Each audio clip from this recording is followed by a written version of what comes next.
Olá, olá a todos, muito bom dia, sejam bem-vindos a mais um Primeira Hora do Agro. Hoje é quinta-feira, dia 23 de 3 de 2023. Sabe o que isso quer dizer? Exatamente nada, nada. Ontem, super quarta-feira, as decisões sobre a elevação da taxa de juros vieram em linha com o que o mercado esperava. Fed fez um aumento de 25 basis points. O mercado talvez tenha ficado um pouquinho surpreso com o discurso do Jeremy Powell, porque ele fez um discurso, no meu entender, mais hawkish, ou seja, mais propenso para novas elevações de juros por lá, que ele demonstrou que está mais preocupado com a inflação do que com a crise bancária. Então, foi um sinal para o mercado que o Fed vai seguir com a sua linha, buscando trazer a inflação para dentro da meta, que continua em 2%. Então, com isso, o mercado voltou a recuperar algum movimento ontem. Ele estava um pouco apreensivo com relação ao que viria de juros, como que viria o discurso do presidente do Fed após a liquidação de dois bancos dos Estados Unidos, um pacote de salvamento. Não pode falar pacote de salvamento, uma ajuda ali para o First Republic Bank, uma linha de crédito especial de 150 bilhões de dólares. Também havia a crise do Credit Suisse, que foi adquirido pelo UBS, e o discurso veio realmente voltado mais para a área econômica, ali de olho nos números dos Estados Unidos. Aqui no Brasil, o RCN mostrou que ele está para a briga, né? Manutenção da taxa em 13,75%. E o governo alguns elementos do governo já enlouqueceram das redes sociais, principalmente a Gleice Hoffmann, né, fez um discurso, um post bem duro lá no Twitter, mas particularmente eu acho que eles deviam pensar um pouco ou estudar um pouco como que funcionam os juros no Brasil, né? Saber que o juro que influencia na economia é a ponta longa e não só a taxa Selic, né? Uma redução na canetada poderia estressar a curva longa, tiraria dólares para o Brasil, puxaria a taxa de câmbio para cima e influenciaria nos preços do Brasil, visto que a economia brasileira, apesar de usar o real, altamente indexada aos movimentos do dólar. Então, o dólar é, sim, muito inflacionário aqui no país. Após a decisão, as commodities hoje podem ter um movimento um pouquinho mais normal dentro dos seus fundamentos e não somente aguardando decisões do mercado financeiro. Os fundos, eles continuam seu trabalho de liquidação. Ontem eles fizeram uma liquidação forte, uma redução forte em posições de commodities, até na soja, uma venda de 11 mil contratos ontem. Tivemos uma forte queda para a soja lá na Bolsa de Chicago, e no Brasil os prêmios continuam em queda. E com a queda na taxa de câmbio de ontem, que veio para R$ 5,23, também vocês já imaginam como que estão os preços em reais aqui no Brasil, né? E infelizmente, no curto prazo não há dados ou elementos que possam mudar essa tendência de preços, e eu vou explicar o porquê já sobre isso. Uma boa notícia que saiu nessa madrugada é a China vai retomar as importações de carne bovina aqui do Brasil a partir de hoje. Então não é amanhã, é hoje, é dia 23. Então uma boa notícia, realmente a arroba do boi deve ou tende a reagir positivamente ali na B3. Ontem eu já comentei com vocês que no mercado físico a arroba já tinha subido R$ 2, R$ 3, R$ 4 em muitas praças no Brasil, já com essa expectativa de retomada das exportações para a China. Até porque tem uma missão que saiu para o Brasil, para a China, então a reação na arroba muito provavelmente era a informação que os frigoríficos já sabiam, pelo menos os grandes que acompanharam o presidente Lula na viagem à China, acompanhar a comitiva brasileira na viagem à China, já sabiam da informação e já começavam a dar indicativos de preços um pouquinho melhores. Vocês acompanham as escalas aqui, vocês sabem que as escalas estavam apertadas entre 5, 6, 7 dias, então os frigoríficos eles vão precisar acelerar as compras agora para fazer esse processamento e poder voltar ao normal. Eu acredito que em pouco tempo esse fluxo deve normalizar. Então, boa notícia para o pecuarista, que agora ele vai voltar a ter a demanda. Não é um movimento que deve começar hoje, especificamente, porque o frigorífico ele vai precisar se preparar, vai ter que fazer a compra, tem que receber, fazer o abate, a preparação da lá, mas é um movimento que deve começar hoje, pelo menos. Então, na B3 há uma boa chance de vermos a arroba ali trabalhando em alta. Mas eu já vi muitas vezes esse tipo de notícia dar uma pegadinha, né? Porque os investidores podem ter antecipado esse movimento e às vezes a B3 realiza algum lucro antes de poder voltar à tendência de preços normal. Então, não dá para ir com muito ímpeto comprando contratos futuros, acreditando que só a notícia vai ser um grande driver para alta de preços, porque pode haver uma realização antes. Particularmente, eu acredito que os preços devem reagir positivamente.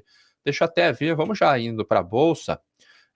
Ontem as cotações já chegaram praticamente a R$ 300 no vencimento abril.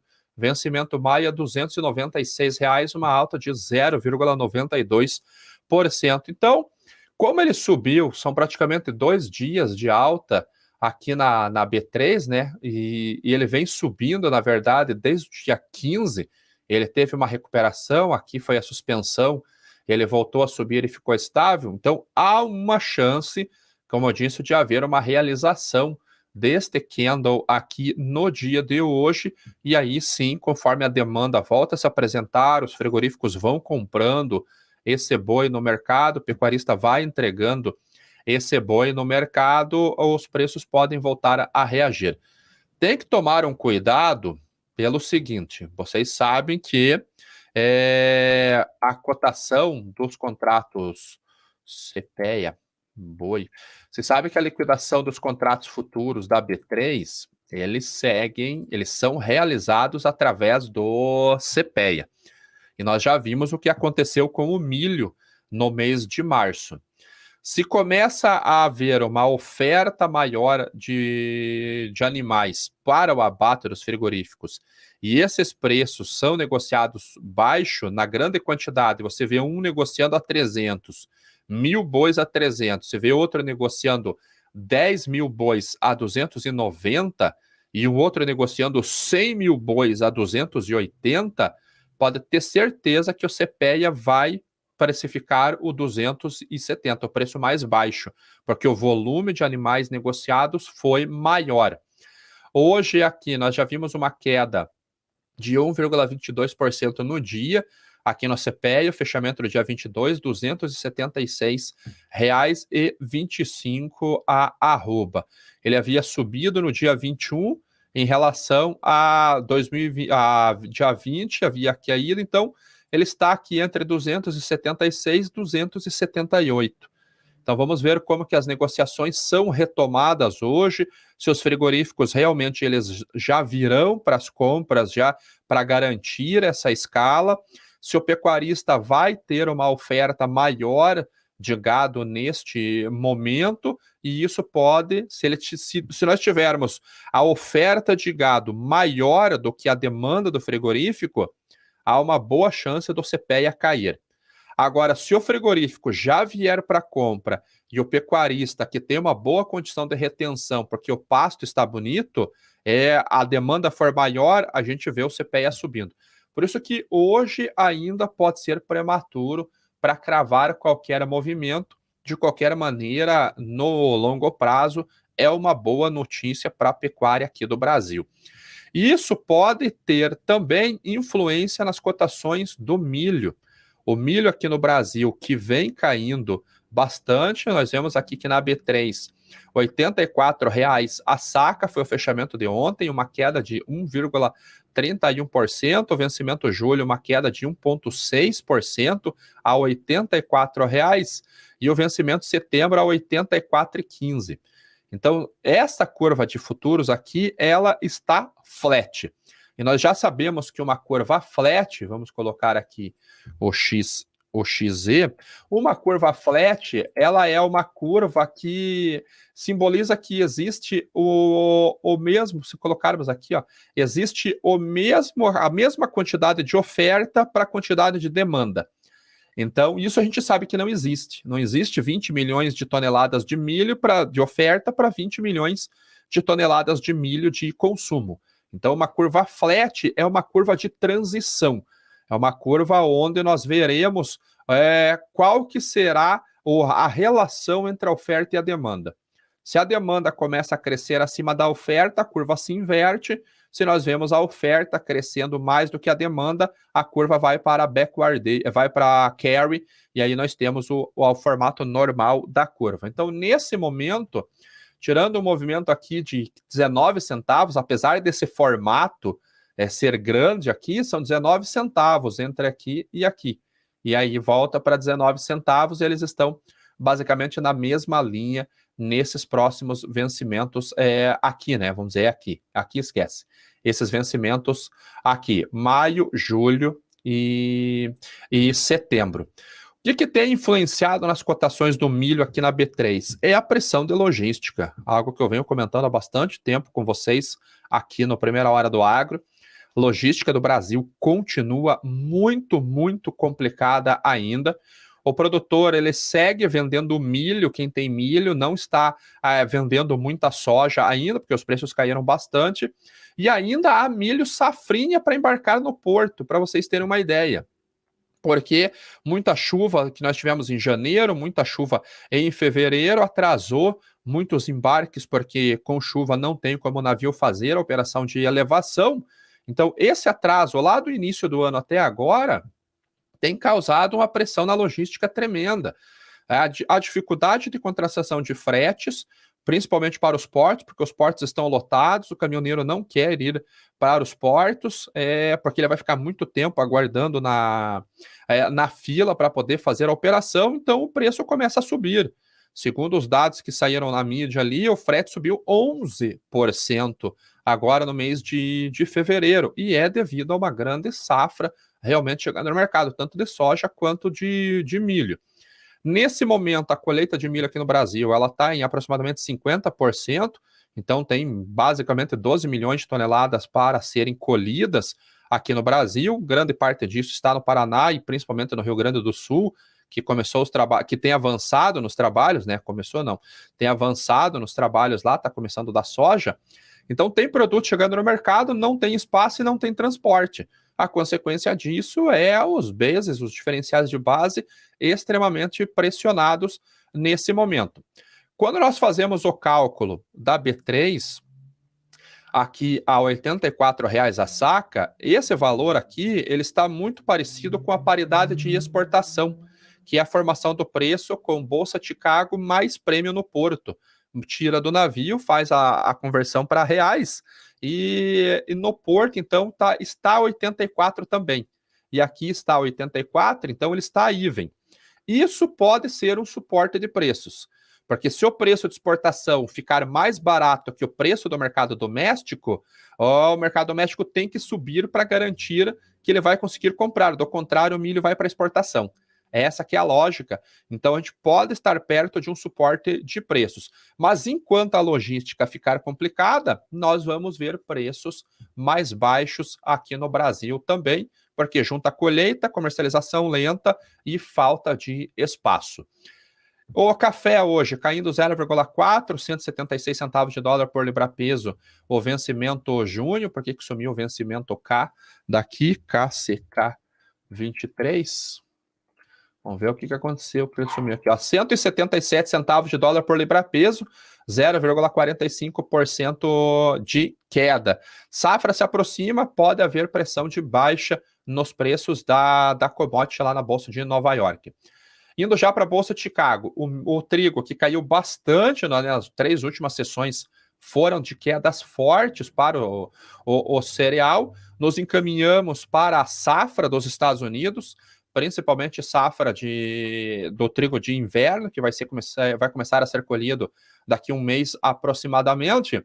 A oferta russa continua chegando no mercado, e vai disputar com os outros mercados. Então o preço acaba ficando realmente pressionado para baixo.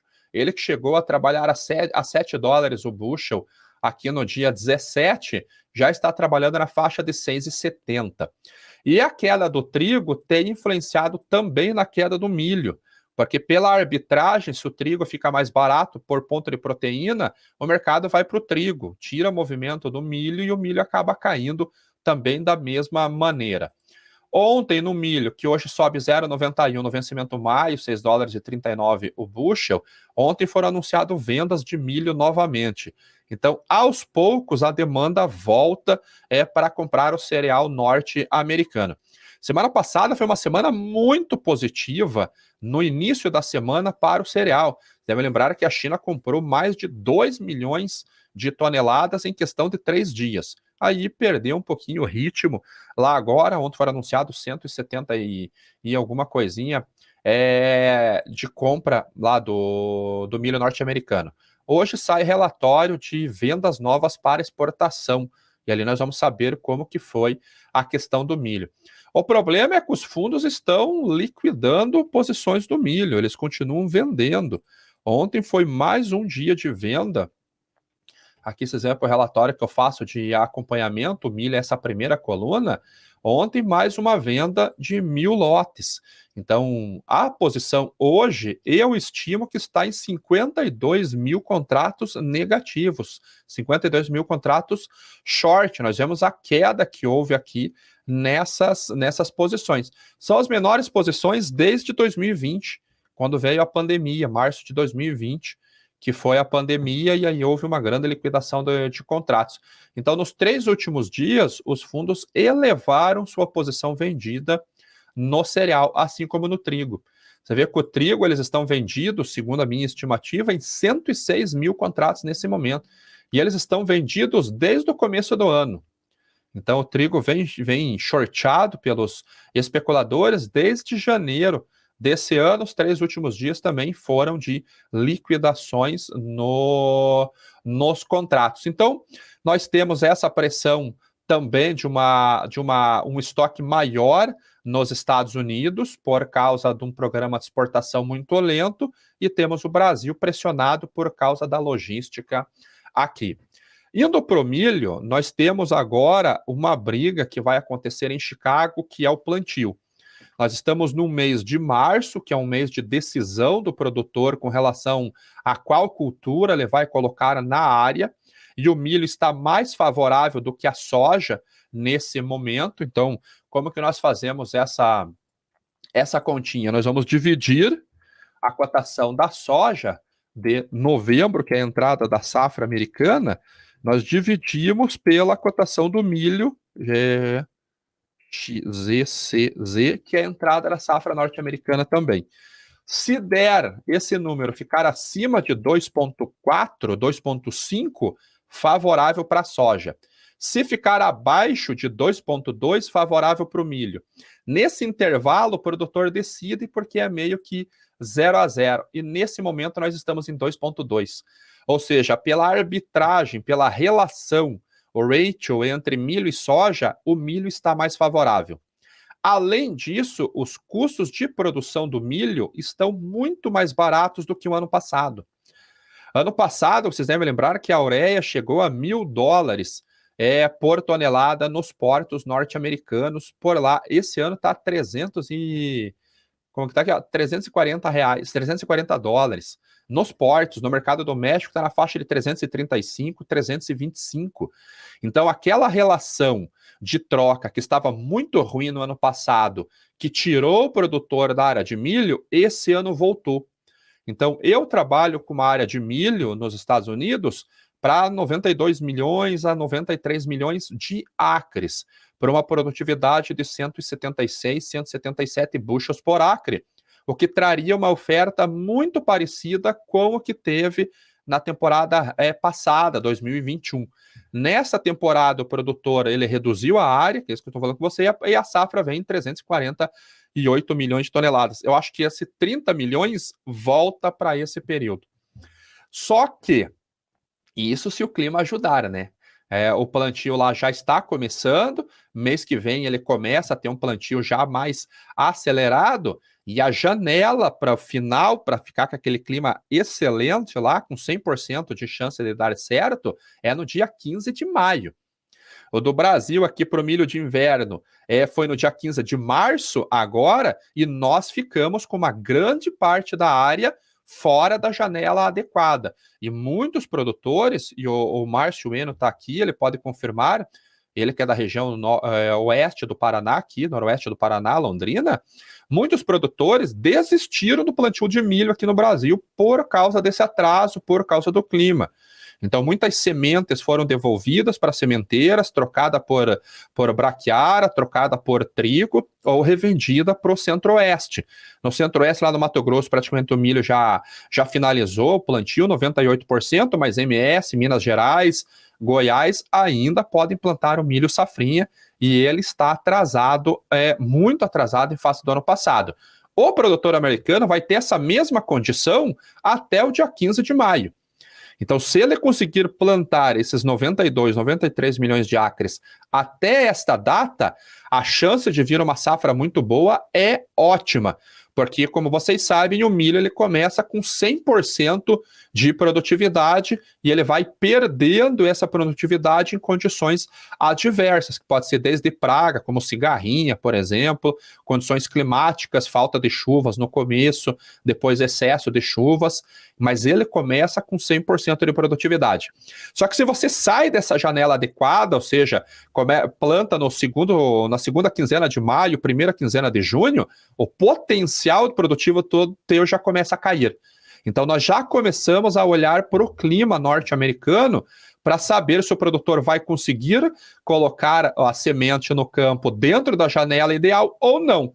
Se ele conseguir, podemos esperar uma produção acima de 380 milhões de toneladas. Se ele não conseguir, começaremos a fazer a conta ali de quanto de área ficou fora da janela ideal e se o produtor vai reduzir esta área. Então, o clima passa a ser um ponto-chave agora, que nós chamamos de o weather market, ou mercado climático. Normalmente, o mercado premia o mercado climático, ele coloca um prêmio nas cotações por lá.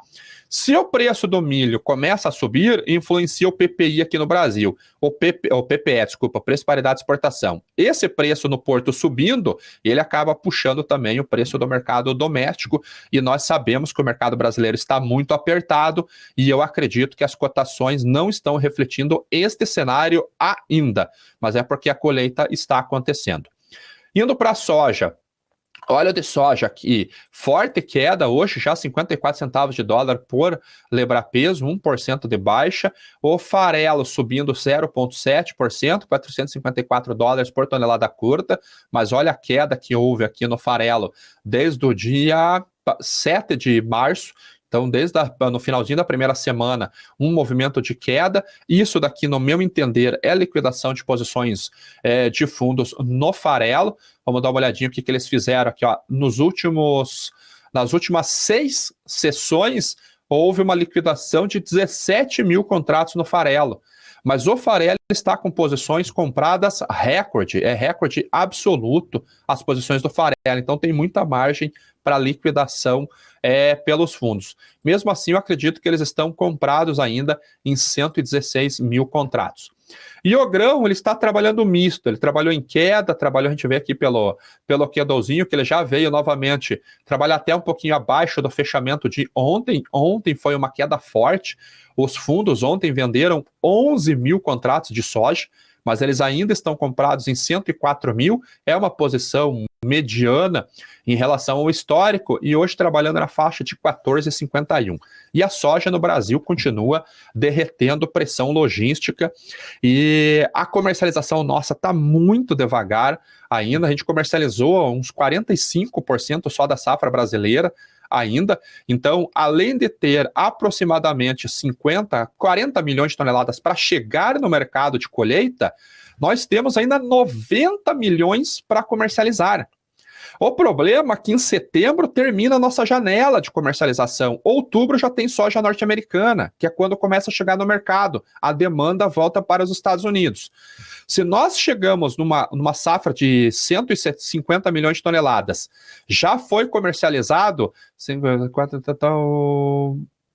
aproximadamente 50, metade, 70 milhões de toneladas, nem isso, menos de 70 milhões de toneladas foi comercializado ainda, por volta de 60, 65 milhões de toneladas comercializadas, nós temos ainda 75 milhões para comercializar. E não vai ser possível comercializar isso nem de perto até o fechamento da nossa janela. Isso que nós temos o estoque de passagem que veio da temporada passada para essa.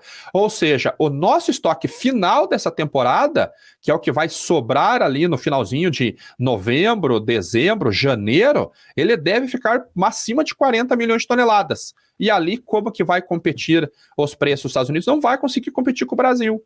E é o que nós estamos vendo hoje, a falta de competitividade norte-americana, demanda concentrada aqui devido a uma grande safra. E a safra da Argentina já está no preço. Uma coisa que não está no preço da Argentina é a comercialização deles. A gente sabe que o produtor lá retém o grão para manter um estoque de dólar, né? Porque a soja foi formada com o preço a partir do dólar, para ele não ficar sujeito à inflação cambial lá, que é um terror, ele segura a soja e vende só quando precisa. Aí o governo vem com o dólar soja. Então ele deve vir novamente com o dólar soja para estimular o produtor a vender. Mas o balanço é apertado, mas já está no preço. Então o Brasil tem sido o grande influenciador nessa queda de preços, porque nós sabemos que se nós estamos mais barato, demanda vem para cá, sai demanda nos Estados Unidos, não tem movimento no derivativo de compra, os preços acabam caindo. E a pressão logística deve continuar. E um detalhe para vocês ainda, por isso que eu falei nas minhas redes sociais lá, de olho no milho, porque o milho está sendo colhido, está sendo comercializado, daqui a pouquinho chega o safrinha aí, 95 milhões de toneladas. O açúcar começa esse mês. Vai ter açúcar chegando no mercado, 30 milhões de açúcar, vão ter 50 milhões de sacas de café chegando no mercado, vão ter mais 70 milhões de sacas, 60 milhões de toneladas de soja chegando no mercado e basicamente mais 100 milhões de toneladas de milho chegando no mercado. Qual que é a nossa capacidade de armazenamento total no Brasil, segundo o IBGE? 96 milhões, mais 70 milhões são 160 milhões, 170 milhões, mais 40 milhões vai para 210 milhões de toneladas. Ou seja, o que nós temos para colher supera a nossa capacidade de armazenamento no Brasil. Então, a pressão deve continuar. Então, temos que ficar ligado e, para quem é produtor, não ficar olhando só para a soja nesse, mas dar uma atençãozinha para a comercialização do milho safrinha também, porque a logística pode continuar pressionando os preços no mercado. Esse é um problema estrutural aqui no Brasil, problema de logística. Ok? Então, esse é o Primeira Hora do Agro de hoje. Deixa eu ver se tem alguma pergunta. A China libera carne brasileira para exportação. Ok, já foi noticiado. Antes das eleições igual a carne, depois das eleições igual... Tá. Vai ter inflação na abóbora só em outubro. Só dia 31 de outubro. E vamos dar o like, pessoal, por favor. Os likes sempre ficam baixinhos. Ali eu sei que às vezes o pessoal esquece de dar o like. Ó, projeto AL+, aqui, ó. Logística no Brasil não tem lógica. Exatamente isso daí. Para vocês terem uma comparação, já para fechar o programa, essa é a capacidade de estocagem nos Estados Unidos. 25 bilhões de bushels. Isso equivale a aproximadamente 600 milhões de toneladas, enquanto o Brasil tem uma capacidade de 210. Esse é o Brasil. Obrigado a todos. Voltamos amanhã na sexta-feira do Primeira Hora do Agro.